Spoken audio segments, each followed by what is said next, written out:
13వ తారీఖు నాడు జరిగినటువంటి పార్లమెంట్ ఎన్నికలలో ఈ నెల 4వ తారీఖు నాడు వెలువరించబడ్డ ఫలితంలో మల్కాజిగిరి పార్లమెంట్ స్థానంలో 7 నియోజకవర్గాల్లో కూడా మెజార్టీ సాధించినటువంటి ఏకైక సీటు మల్కాజిగిరి సీటు.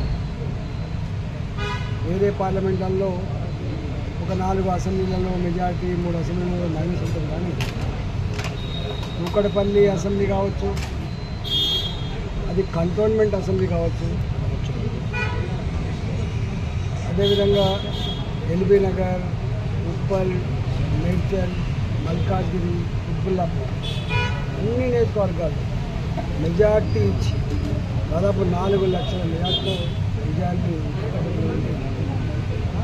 ఈ ప్రజలకు అభినందన తెలిపే కార్యక్రమంలో, ధ్యానం చెప్పే కార్యక్రమంలో గత 4 రోజులుగా దిగుతా ఉన్నాం. ఆనాడు పూర్తి స్థాయిలో వాళ్ళు కలవలేకపోయినాం కాబట్టి ఇవాళ వాళ్ళు కలుస్తున్నప్పుడు ఎంత సంతోషమో ఎంత సంబరం ఉందో ఇలా తిరుగుతాను తెలుస్తాం.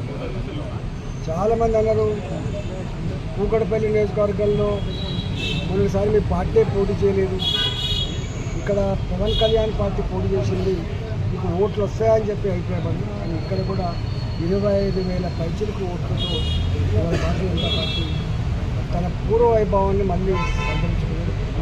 రాబోయే కాలంలో ఈ ఒరవడిని, ఈ గెలుపును మరింత గొప్పగా నిలిపే ప్రయత్నంలో భాగంగా మా కార్యకర్తలు కానీ మా నాయకులు కానీ మరింత అకుంఠిత దృష్టితో పనిచేయాలని చెప్పి నేను ప్రయత్నిస్తూ ఉన్నాను.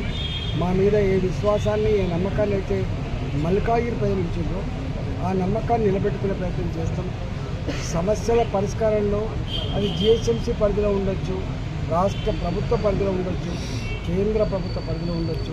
మాకు 24 ఏళ్ళుగా అనుభవం ఉంది కాబట్టి ఇవాళ మా అనుభవం తప్పకుండా ఈ నియోజకవర్గ అభివృద్ధికి పూర్తి స్థాయిలో దోహదపడటం చేస్తామని చెప్పి సంరక్షణ చేస్తాం. అసలైన తొలి వెలుగు. ఫాలో వాట్సాప్ @తొలి వెలుగు official.